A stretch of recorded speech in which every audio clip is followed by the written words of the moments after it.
ça permet de s'élever, la pratique d'un sport, ça permet de se découvrir, ça permet de... Vous savez, moi j'ai vu des gens qui étaient en situation d'échec scolaire qui, à travers le sport, se sont révélés être des gens redoutables, quoi, et qui ont créé leur propre profession à travers de l'activité sportive. Et je crois que c'est des beaux exemples qu'il faut mettre en évidence.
Voilà, c'est parti pour vous donner quelques mots de la boxe, quelque chose qui est très difficile et très dur.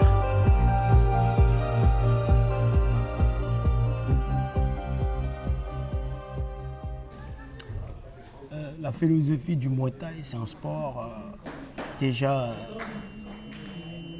de sage. D'abord, c'est un sport de guerrier. Quand je combats, je ressens le plaisir de taper, la haine. L'agressivité d'un être humain, c'est inné. Sortir de soi, c'est important. Ça fait partie des valeurs de l'être humain, de se dépasser. Donc après, c'est l'intention qui compte. Donc c'est ce qui, nous, dans le Muay Thai, on essaye d'inculquer. L'intention, d'avoir un partenaire, de se défouler. Parce qu'il est clair que là, par contre, il faut souligner ces statistiques. La plupart des boxeurs qui font beaucoup de compétitions, et même des champions, ont quelque chose à prouver. Ils ont une rage et ils n'ont pas une vie facile.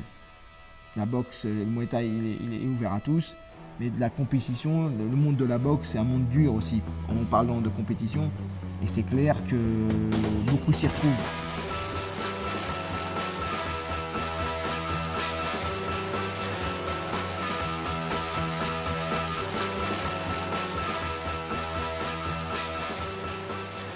Pour moi, la boxe thaï, c'est pas un sport violent. Je pense que quand on la regarde de l'extérieur et qu'on ne la connaît pas, en effet, la première réflexion qu'on peut se faire, c'est un sport violent. Au même titre que la boxe anglaise est un sport violent, au même titre que le rugby est violent. Je pense que dans toute activité sportive, il y a une part de violence. Et même dans le tennis, il y a une part de violence. Après, c'est juste savoir où on positionne la violence et quelle définition on met autour de la violence. Et quand on devient nakmuay, c'est-à-dire pratiquant de la boxe thaï, on s'aperçoit que cette violence, ce n'est pas une violence. Au contraire, ça fait partie de la boxe, ça fait partie du jeu, ça fait partie de la pratique, quoi. C'est pas du tout paradoxal parce qu'en fin de compte, les boxeurs, quand ils viennent, ils se défoulent. Donc en fin de compte, la violence, ils l'évacuent. Ils l'évacuent. Au bout d'un moment, on arrive à une phase qui est très importante, c'est le dialogue. C'est-à-dire qu'on va discuter beaucoup avec le boxeur. Donc on va lui expliquer pourquoi faire ci plutôt que ça. Et puis le boxeur, à un moment, il va arriver, il va avoir assez confiance et puis il va se confier. Il peut se confier sur des problèmes personnels, il peut se confier aussi sur ses difficultés, soit sur le plan personnel ou sur le plan sportif.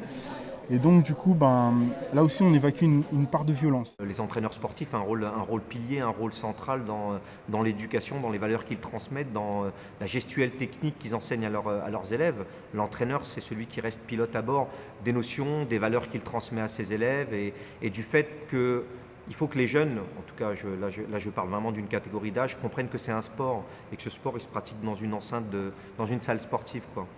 Ici, on trouve toujours une personne qui est plus fort que soi. Ça veut dire qu'une personne qui est turbulente et qui veut être...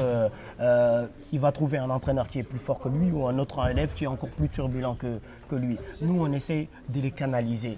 Tous ces gens-là, on essaie de leur donner de l'aide. Et c'est un travail complémentaire. C'est un travail complémentaire. Un travail avec l'éducation nationale, un travail avec les parents, un travail avec l'éducateur sportif, un travail avec l'entraîneur. Et je pense que quand ces interlocuteurs communiquent et parlent, il y a un suivi, un accompagnement qui est efficace après à l'extérieur. Le sport, ça se pratique dans une salle, mais ça continue à l'extérieur. Je suis en adéquation parce que moi, quand je viens m'entraîner, quand je fais ce sport-là, après, quand j'ai fini, je suis sereine, je suis calme, je suis posée. Ça va développer la confiance en soi, l'ouverture à l'autre, l'acceptation de certaines difficultés et la mise en place de processus pour les régler. Ça en sort beaucoup de choses pour moi parce que mon passé à moi, j'ai réussi à transmettre à d'autres personnes, d'autres jeunes qui me connaissaient, qui connaissent mon passé, qu'ils ont su que j'ai réussi à m'en sortir par rapport à ce sport-là. Voilà, pour moi, c'est un exemple. Ça crée un cocktail d'émotions vraiment explosives, de bien-être, de confiance, de plaisir. C'est difficile à décrire. Ma réussite, si on veut, la réussite que j'ai ce sport peut permettre à certains élèves de prendre modèle à cela. Ma vie, elle est assez positive, donc femme, enfant, mon club il est structuré et aussi le fait que j'ai pris de recul grâce à ce sport-là, que je suis positif maintenant, que j'ai un club, j'ai une vie et un cadre social qui est assez simple et normal.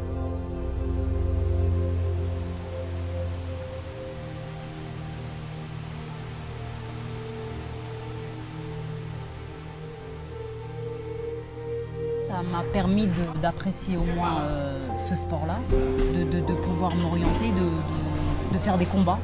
Je pense que le sport, c'est un exutoire. Voilà, quel que soit le sport, il faut se retrouver. Ça peut être l'équitation, ça peut être le golf, peu importe, du moment qu'on est passionné, qu'on aime son sport. Après, il y a des gens qui se sont trouvés des vocations par rapport à cela. Mais s'il y a un discours à avoir, c'est de dire aussi aux jeunes que on ne deviendra pas tous des Moussa Konaté, on ne devient pas tous des Teddy Riner et qu'on a aussi notre expertise dans d'autres domaines de compétences. Voilà, je vais vous donner un exemple. Moi, j'interviens beaucoup dans l'éducation nationale. J'ai été en classe de SECPA. On appelait ça des classes de gogol dans les collèges où on apprenait à faire de la maçonnerie. C'était pour les jeunes vraiment indisciplinés, quoi. Donc, j'ai fait une année de cette classe-là et j'ai pas eu un cursus scolaire des plus formidables, mais je me suis attaché à continuer. J'ai eu des parents, j'ai eu des entraîneurs et des éducateurs sportifs qui m'ont aidé. J'ai fait un bac+3, non pas sans mal, mais j'y suis arrivé. J'ai été maire adjoint dans une collectivité territoriale. Or, jamais j'aurais imaginé qu'être maire adjoint, pouvoir marier mes frères et sœurs, ça pourrait m'arriver. J'ai des envies, j'ai des motivations et moi je souhaite le meilleur à la boxe thaï. Je l'enseigne à ma manière, je la développe et ça marche très bien. Donc je lui souhaite de continuer son évolution, à prendre sa place partout où les gens ont envie de se dépasser. C'est un super exercice pour le dépassement de soi. Il y a des sports qui font de vous des sportifs et il y a des sports qui font de vous des hommes.